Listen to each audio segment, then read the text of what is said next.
खुलुमबाय स्टुडिअ दं आङो राकेश रामसियारि बे समाव मोनसे राजखान्थियारि जगदान होनाय खौरां नोंगौ नोंथांमोननो बे समाव होनो नागिरदों नोंथांमोना मिथिगौ दे बे समाव गुबुन गुबुन जायगाफोराव बिपिएफ राजखान्थि हान्जानि जे सोद्रोमाफोर बे सोद्रोमाफोरा इउपिपिएल राजखान्थि हान्जा आरो गुबुन गुबुन राजखान्थि हान्जायाव बास्लायनाय हाबाफारिया सोलिबाय दङ थिग बेबायदिनो सालाकाटि बियाबाबो उनफिनना थायाखै सालाकाटि ब्लकनि सिङावनो थानाय हालादल प्राइमारि बिपिएफनिफ्राय गासै सा 52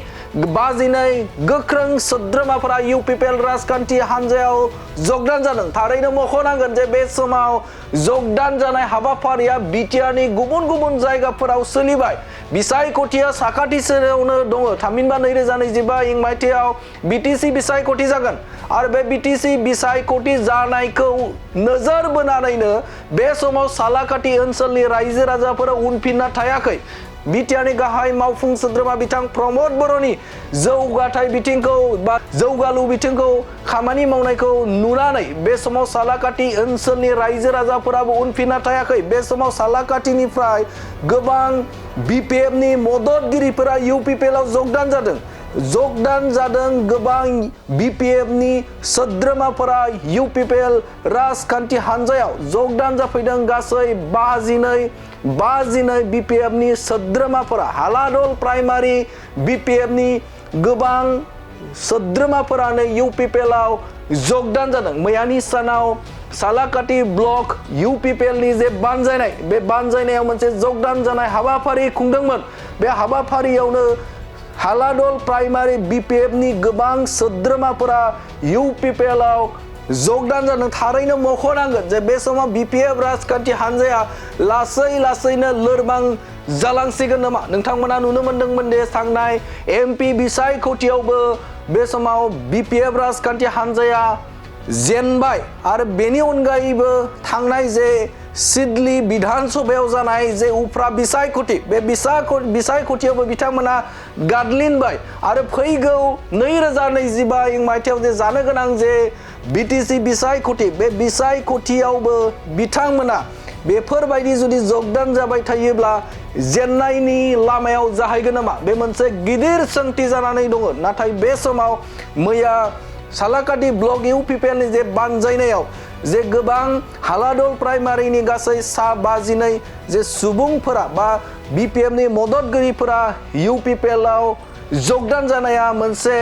बिपिएफ राजखान्थि हान्जानि जेननायनि इसारा नामा फैबाय थानाय 2025 मायथाइयाव जे जानो गोनां बिसायख'थि बे बिसायख'थियाव बिथांमोननि जे जेननायनि इसारा होदों नामा आरो बे समाव इउपिपिएल राजखान्थि हान्जानि जे सोद्रोमाफोर थामहिनबा बे समाव फिन सोरखार फैफिनगोन नामा बे मोनसे गिदिर सोंथि जानानै फैदों आरो बे समाव फैबाय थानाय समावसो मिन्थिगोन जे बे थासारिया माबायदि जाहैगोन नाथाय बे समाव सालाकाटि ब्लक इउपिपिएलनि बानजायाव जगदान जानाय हाबाफारिनि सायाव मा बाथ्रा बुंदों सालाकाटि ब्लक इउपिपिएलनि आफादगिरि बिथां फुलबक मसाहारि बिथाङा मा बाथ्रा बुंदों नोंथांमोननि गेजेराव होनि जिनाखि हालादल प्राइमारिनि सिङाव दिनै खोब मोनसे गोजोनथाव खौरां होननानै जों बुंनांगोन दिनै जोंनि इउपिपिएल दोलोखौ मोजां मोननानै हालादल प्राइमारिनि सिङाव दिनै माखासे गुबुन आफादनिफ्राय बा बुंनो थाङोब्ला बिपिएफ दोलोनियानो बांसिन 52 जन आरो दा बिथांमोनहा दिनै जोंनि प्रमद बर' सारनि जिनाखि खामानि मावनाय जिनाखि सिन्ता धारना जिनाखि परिकल्पना बेखौ मोजां मोननानै दिनै हालादल प्राइमारिनि सिङाव 52 जन सुबुंफ्रा बिपिएफनिफ्राय दिनै जयेन जाफैदों दा बेयो जोंनि इउपिपिएल राजखान्थिनि थाखाय खोब मोनसे गोजोनथाव खौरां बा मोजां मोनसे माने मेसेज होननानै जों बुंनांगोन मानो होनोब्ला मोनसे प्राइमारिनि सिङाव खनसेयैनो 52 जन जयेन जानाया बे गोरलै बाथ्रा नङा आरो बिथांमोनहा बुंबावनाय मथै इयुनाव आरो जोंनि इउपिपिएलनि खामानि मावनाय नीति आदर्शखौ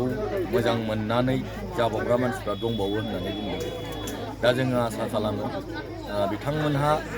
माने खोब मोजां मोनसे सिन्था धारनानि गेजेरजों पजिटिभ सिन्था धारनानि गेजेरजोंनो जोंजों बा इउपिपिएलजों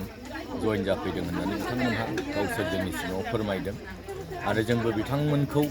मोजां मोनसे आनुষ্ঠাनिक भाबैनो दिनै बिथांमोनखौ जोङो माने आखुवालि जों खालामबाय बा एक्सेप्ट खालामनानै जों लाबाय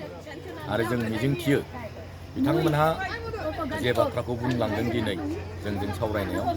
बिथांमोनहा एकदम आत्मबिश्वास लानानै इउपिपिएलजों इयुनाव मोजां रोखोमैनो एकदम जाने प्राने खामानि मावलांगोन होननानै बिथांमोनहा जोंनि सिगाङाव खोथा होदों। दा जों आसा खालामो जोङो सालाकाटि समस्ति हिसाबै इयुनाव जोङो निस्सय मोजां मोनसे अरिहना जोङो पाब्लिकनिफ्राय मोनबाय थागोन बा जोंजों गुबुन पलिटिकेल पार्टिनिफ्रायबो दिनै जा जादों बिनिख्रुइ